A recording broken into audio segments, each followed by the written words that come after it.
Now, who would agree with me that first dates or blind dates should definitely be ranked amongst the top 5 most scariest things to ever happen to human beings? Because just for that day, a lot goes into making sure we look okay, and for others far from okay, our nerves and how we feel could make us so anxious that the day we're patiently waiting for could be the day we're hoping to postpone. Because fear has an annoying way of making us so self-conscious in regards to the other person we're eager to impress. It makes sense. How we even select the type of outfit to wear a week before the actual date of the date.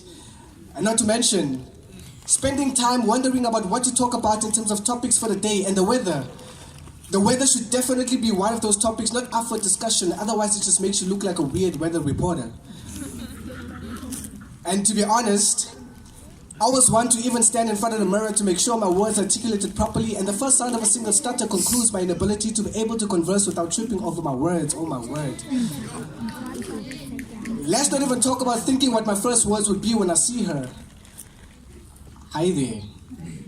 Or hello. Or hi, what's up? Dude!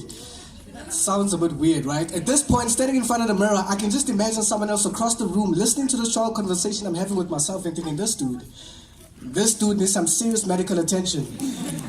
Because he be acting mad. Ain't it crazy how insane it is that we will go through lengths to compel a reaction, but we'll be acting to make up for what we think we're lacking? Guys do that.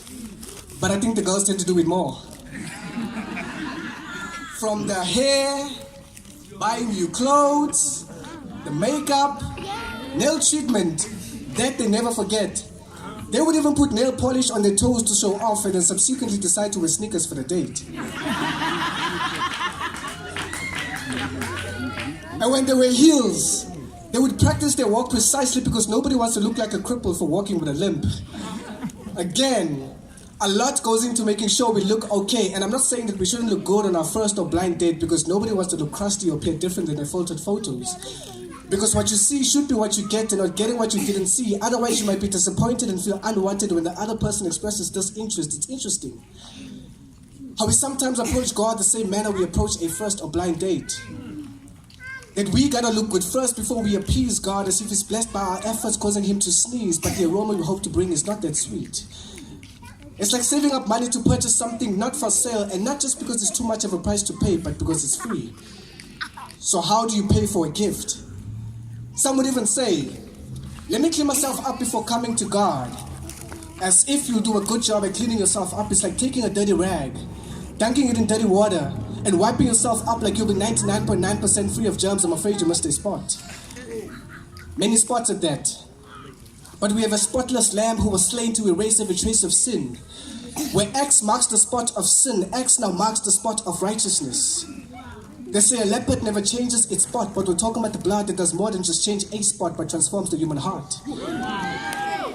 And never leaves a spot, but makes us completely new. Do you spot a difference in mind, soul, and deed between trusting in your efforts to be saved or trusting in His finished works to save?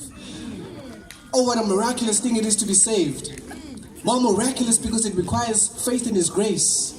Void of our works. We're not saved by our works, but we're saved for works. So trying to impress God by what we can do before coming to Him is an insult to His unmerited grace. You see, nobody trades their most prized possession to acquire something of no value to them.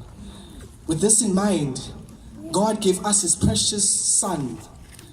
You'd at least expect Him to want a perfect and flawless heart, but a broken and weary heart is all He ever wanted. Thank you.